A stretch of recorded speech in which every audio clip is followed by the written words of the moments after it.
concern with the Lakers? A concern is mild. It's a huge concern. First off, if it's a tear, their championship run's over with. They can't win without Anthony Davis and LeBron together. They're 9 points worse when Anthony Davis is out of the lineup. That's still fourth best in the NBA, but it's not good enough to win a championship. So if it's a tear, they're done. And if it's just soreness and the tendonitis, they still have to worry because Anthony Davis, can he play through the discomfort that he's shown lately in the recent years he cannot play through? They're wondering now, can he? So they're going to shut him down for a month, even rest him into the postseason. But can he get through the barrier and the adversity of the pain in that Achilles? That's a concern too. That's a concern for the team. That's what you're hearing, whether Anthony Davis can get through the barrier, as you say. Yes. Frank Isola, I'll bring you in now. How concerned should the Lakers be? Well, you have to be. And one thing about Anthony Davis, who's a terrific player, but in the bubble, he led the league in grimaces. I think he was averaging about 3 a game where he gets hurt and he grabs something. You're thinking, wow, this might be it for him. But the way that he limped off last night, that has to be a concern. And because it's only February, you know they're going to rest him. But if I'm LeBron James, I'm thinking, hang on a second. I'm 36 years old. I've been carrying this team. We brought this guy here. I need his help. I'm worried about my health now. I have to be the one that's available and healthy come playoff time. Emily Kaplan, I saw your face when Frank was talking about Anthony Davis leading the league in grimaces last year, and then you led the panel in grimaces hearing that. Please, tell us what's on your mind. Yeah, I'm grimacing at you because I've got a lot of empathy for AD. I really do. This is someone who's trying to fit into the culture that LeBron set, where he literally won't even take a night off. But that's an unfair standard for anyone. AD clearly wants to show us that he's not a frail player, but he is a frail player, and LA is getting the exact same experience that New Orleans did. Now, as it pertains to the Lakers, I'm not that concerned because they're 21-7. They have built this cushion, so over the next couple weeks, they're not going to fall out of playoff position. But in a month's time, they can go and add a 15th roster player, and they really have to go and consider getting a big man. Look at the buyout market. There's no 7-footers on this roster. You have to build in some protection if AD is not available later in the season or in the postseason. And Kevin Blackistone. Yeah, and the other thing you have to look at is the fact that the Lakers somehow, when Anthony Davis has not been out there, have still managed to win with LeBron James leading them, right? Their offense is slightly better, weirdly enough. They're with 9-4, I think, with LeBron without AD. But to Bill's point, I mean, we know this is all about getting that ring again. And so I think they just need to shut down Anthony Davis for a month and a half, 2 months, whatever it takes for that tendon to just start to feel somewhat normal again. Because if you continue to play on a hurt Achilles tendon, it's not going to get better. Period. So it's a complete shutdown in your mind for months. You said 1 or 2 months. Plashke, considering that, and we still don't have the results of the MRI. That's a lot of pressure on LeBron. Aren't we saying that again in year whatever this is, 18 at age 36? Yeah, Frank touched on it. LeBron embraces the pressure. He embraces playing every day. He hasn't missed a game. He played 40 minutes the other night. But yeah, this is a lot for him, and this is huge. How's he going to look in May and June after playing all these minutes? How's he going to look trying to carry this team through there? I would think that at some point he was going to take a vacation. This means no vacation for LeBron, so that's yet another concern for the Lakers. None of this looks good. None of this is Frank? good. Yeah, the minutes police aren't going to like it. There was a stretch where LeBron played 46, 44, and 41 minutes. So I think what's going to happen, though, if we're not going to have fans in the building, I think it's not going to matter where the Lakers finish. I still think come playoff time, if LeBron is healthy, Anthony Davis is healthy, they'll be the team to beat in the Western Conference. And we always look for LeBron to step up. How about some other players step up? Kyle Kuzma last night had a big putback. I mean, they've got other guys on this team who can do some things and maybe take a little bit of pressure off of LeBron without the coaching staff having to do it himself. They have to have AD. They got to have AD. But do they have to be the 1, 2, 3, or 4 seed? Do they have to be? Especially, I mean, they could be playing the Clippers, and then their home court advantage is the same court anyway. It really doesn't matter. I mean, they could win from the 5 or 6 or 7 seed if Davis comes back. They have to have AD to win. But the league may be wide open now, which would be a gift to the teams that have been close but can't get it right. And one of those is our next topic of conversation, the Milwaukee Bucks. They're all over the place this season. And now they're on a 3-game losing streak. After the loss to Utah Friday night, you heard from Giannis. Here he is. Today we played the game against the best team in the West. They've been playing amazing. So, Frank, I've got 2 questions. Could Utah be the team to be the best in the West? But maybe even more so, what do you think of Giannis saying that? I think Giannis is being honest right there. I think a lot of European players, when you ask them a question, they're giving you an honest answer. He's not trying to poke LeBron or anything like that. It's funny, too. Remember, with the whole thing that happened last year with Gobert and Donovan Mitchell, everyone was thinking, you know what, they might have to break these two up. That hasn't been the case. Top 5 offense, defense. And here's something else, Tony. Can we put Donovan Mitchell in the MVP conversation? I know Vegas, the media, and the fans didn't mention it before the season, but the guy's playing. He's the best player on the best team in the league right now. So Donovan Mitchell, guess what? He's in the top 5 MVP conversation. You really get worked up about that, Frank Isola. Yes. You're putting it on the media. Hello, you are the media, Frank. You had your opportunity to put him on the list beforehand. Kevin Blackistone, how about you? Yeah, well, the important thing that Frank said right there was the fact that you're talking about a team that's top 5 in offense and defense. So they are playing really well, and Donovan Mitchell's having a heck of a year. But come on, stop it, Giannis. You know who the best teams are in the West, and it's not Utah despite all of that. It is AD and LeBron if they are healthy. Last I checked, they won it all a year ago. And it's also the Clippers coming up on the other side of this with Kawhi. They're playing much, much better. So I'm not ready to throw Utah, despite their record in the West right now, into that championship conversation. I think I'm going to have more grimaces on the show than Frank has MVP candidates not named Luka. But look, I think Giannis is an expert here because he's lost to both teams. And every time I watch the Jazz, they impress me more and more. You know, I look at Saturday's game against the Heat as a great example. This is a team that's on pace to break the NBA's record for threes per possession. Right. And then they come out in that game and they suck. They're ice cold in the first half. 3 for 21 from 3. They adjusted and found a way to win. That's the best team in the West. And Bill Plaschke. Well, let's put the brakes on the Jazz, please. What did they do last year in the playoffs? Out in the first round. How about 2 seasons ago in the playoffs? Out in the first round. I judge a team by how they do in late spring and early summer. The Jazz have failed miserably in both counts. This team, they have to grow together and learn together. They have to take the next step. They're not ready to take the next step, and if they are, it's not going to be a step toward a championship. I would say this is the 4th best team in the West at best right now, because again, judging by... Wait, hold on a second. If you got them 4th, you got to tell us who's 1, 2, and 3.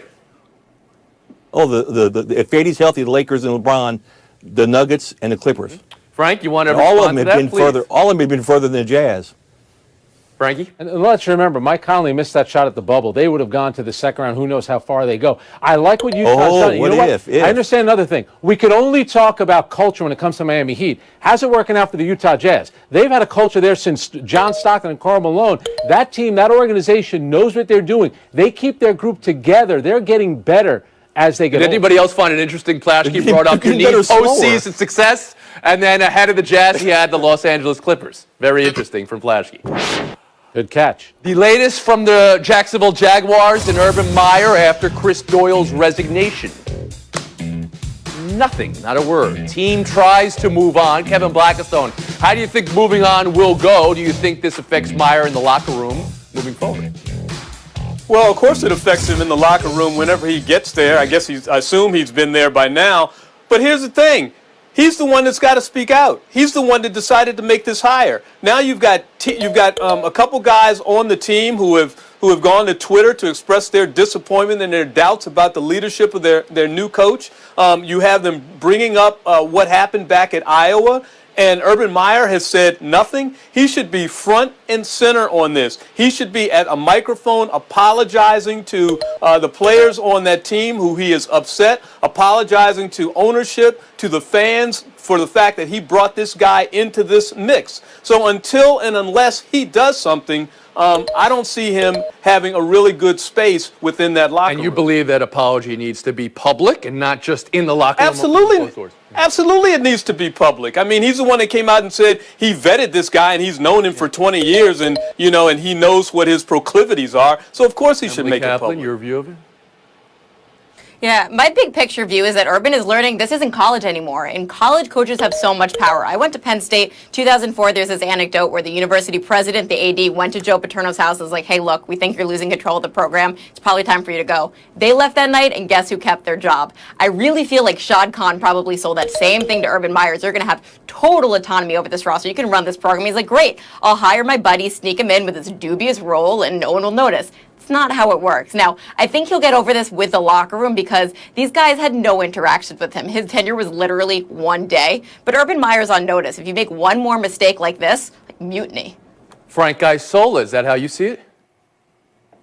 I think it was clearly a swing and a miss by Urban Meyer. And I think in college you can make these things and the players don't have a say. But remember, you talk about losing the locker room. They were 1-15. Who exactly is he losing? It seems like the locker room is lost to begin with. It's only February. Here's a guy who wants to help out a buddy of his. And he's thinking, all right, he did his punishment. They fired him. Let me bring him on board. What he didn't read was the locker room. And I think he realized, you know what? I just got this job. Players on the team. I don't think Urban Meyer cares what the media says. I don't think he cares what the fans say. I think he did listen to his players and he said, you know what? I better back off here. This was a mistake. But really, was it just misreading the locker room, Frank, or was it something more than that? I mean, he doesn't have to ask his players whether somebody who's been fired 8 months ago with allegations of racial mistreatment and bullying. I understand. I think these coaches, as everybody knows, they're all part of a fraternity, and he thinks he did his punishment because he got fired. I'm just telling you how I think Urban Meyer feels. He got fired from a job. He's out of work right now, even though he's making $800,000 a year to be a strength and conditioning coach. That's a pretty good salary. And I think he said, you know what? Let me bring him into my life. We've talked about this for multiple shows now, and the words cancel culture comes up. And the words accountability comes up. And Bill Plaschke, you read this completely. You said when we had our show Friday that Doyle will not have his job by the end of the weekend, and you were right in that regard. How's your read of it now? Yeah, Frank, you're saying that we wonder how Urban Meyer feels. I don't care how Urban Meyer feels. This is a mistake in judgment, and this moving forward, I don't know how he gets this locker room back because it's obviously tone deaf to issues of racism and inclusivity, and how does this carry over in his other decisions that he's going to make when running this franchise? I think he's crossed the line that I don't know how he gets back from that line. And the players, I don't know how they trust him. I don't know how the players of all sorts trust this guy moving forward. Kevin Blackstone, 19. Frank Isola, 18. Emily Kaplan, 18. Bill Plaschke, 16. Taking a break right here. Buy or sell in 4 minutes and 8 seconds. Maybe. What are some specific things that you would like or that you guys need to do to have results change? We just need to play harder. Okay. That's it. We're not playing hard. We're not playing as hard as we know we can. Kemba Walker after the Celtics' 13-point loss to the Wizards. Plaschke, is that what it is for Boston right now? Is there 500? Just a matter of playing harder? No, Kemba Walker needs to play better. He was minus 19 in that game. They need to play deeper. They missed Marcus Smart. They missed him for 2 weeks. And Brad Stevens needs to coach better. I'm wondering if they're starting to tune him out finally after all these years. They're not together, and they ought to be a lot better than they are. Really? After the game, Jaylen Brown was asked about their ball movement. He said, no comment. I've got a comment for you. You guys are 28th in the league in assists. This is an issue with roster construction. It's an issue with depth, as Bill said. But it's also an issue with drafting. This is what happens when you whiffs on back-to-back number 14 picks. Kevin Blackstone. All I know is that team is still loaded with some really good talent. So this is a real mark on Brad Stevens' Hall of Fame plaque. They've got to get him coaching. He's got to get coaching better with this team. Playing some defense, everybody playing harder. Absolutely. That's right, guys. Kemba Walker was hurt to begin the season. He doesn't play in back-to-backs. He's played 12 games, and he's talking about playing harder. Jason Tatum plays all the time. Jaylen Brown wants better ball movement. He had 10 assists against Toronto. The last 2 games, a total of 65 minutes, a total of 0 assists for Jaylen Brown. Guys are killing the Celtics here. I mean, I know they're 500. They're not so far. They're the 5 seed in the East right now. They're not in bad shape. Marcus Smart. Buy or sell to James Harden, Brooklyn point guard. Kyrie Irving has spoken. Emily, buy or sell this team better with Harden at point? Buy or sell Kyrie? Making the call. I hope that someone let Steve Nash know. That would be nice. Look, I feel like this is exactly what LeBron James was trying to impart with Kyrie early in their careers in Cleveland, and he wasn't mature enough to do it at the time. But look, this is Kyrie Irving. Just because he says or believes something one day doesn't mean he's going to say it or believe it the next. KB? Well, I'll just say this. Remember when Mike D'Antoni first got James Harden down to Houston, and he said he was going to make him a point guard, and we all went, this is the craziest thing. And what did he do? He went out and led the league in assists. So it's not like Kyrie is some Mensa here. This is the thing to do. Frank, the Nets with Harden as point guard, that's the right idea? Yeah, and a related story. About a week ago, I told Tony, you be the host of the show. I'll continue to be the panelist. That's the best role for both of us. James Harden is a better player. Of course, he should be the point guard. I think this is Kyrie hearing how much James Harden has sacrificed. I think Kyrie wanted everybody to know, I was okay with him taking over this position. I'm sacrificing as well. That's what this is about. Man, you guys are killing Kyrie here. Bill Plaschke, fine. You're being way too hard on him here. He's the one guy of these three players who's the most insecure, who needs to know what his role is. Let him state his role. Let him say, this is who I am, this is what I'll be. The other players, Durant and Harden, say, fine, do what you want. He needs the structure, the security, the stability. That's what he's saying. I'm more insecure than all of them. Then why do we have coaches? No, I mean, they have a coach. They have a vibe, I believe is how they say. Wait, no coaches, just vibes. That's how we're doing it with the Nets. Well, it worked. The man had 16 assists. Irving's playing well. Durant needs to get back to the lineup. We'll move on. Daytona 500, last lap chaos, which followed whole race chaos. Crashes, rain delays, McDonald runs by Ross Chastain. Take away from Michael McDowell's Daytona win, KB? Well, a great win for him. A guy who, for the first time, won 358 starts, and he finally wins the Daytona of all things. And how about the drive-through at the window? The only thing I want to know is, did they actually go in the race cars? Can you see him pulling up? Take the net down. I'll have a big. That would have been a lot better, though. You're right. Frankie? Oh, man. We all love sports. What we don't like about sports are delays. You cannot, under any circumstances, have a 5-hour delay. Sorry, great finish, but the delay? No. You're burying the lead. Michael Jordan had a car in the race, and it was caught for cheating twice. Failed inspection. That's the story. Bubba Wallace, the car was I mean, yeah. penalized. There's that. Emily Kaplan?